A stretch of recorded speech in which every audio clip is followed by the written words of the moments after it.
When the British slave ship the Zong left the port city of Accra in what is today Ghana on August 18, 1781, it had on board a 17-man crew and 442 enslaved Africans that were to be sold in Jamaica, with the Africans on board being insured for up to £8,000, which was estimated to be half of the market value of the slaves.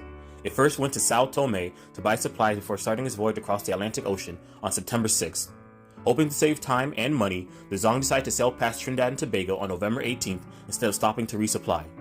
On November 27th, the crew saw Jamaica in the distance, but believing it to be Saint-Domingue, continued sailing west for more than 300 miles before realizing their mistake. On November 29th, 1781, the crew assembled to discuss the idea of throwing some of the Africans overboard. Up to that point, malnutrition, accidents, and disease had already killed several crew members and 92 Africans, while the overcrowding had left the ship with only 4 days worth of water, even though Jamaica was at least 2 weeks away.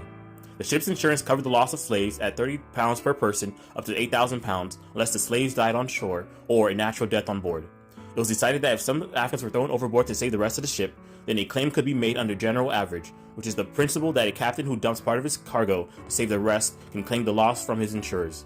That same day on November 29th, 54 African women and children were thrown overboard through cabin windows into the sea.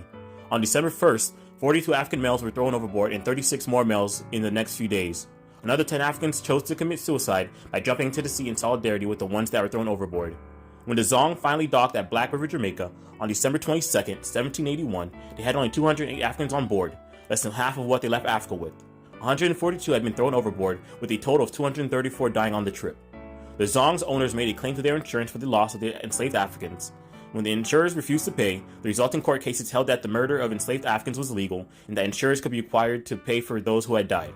The jury found for the slavers, but at a subsequent appeal hearing, the judges, led by Lord Chief Justice, the Earl of Mansfield, ruled against the slave trade owners due to new evidence that suggested the captain and crew were at fault for the dire circumstances.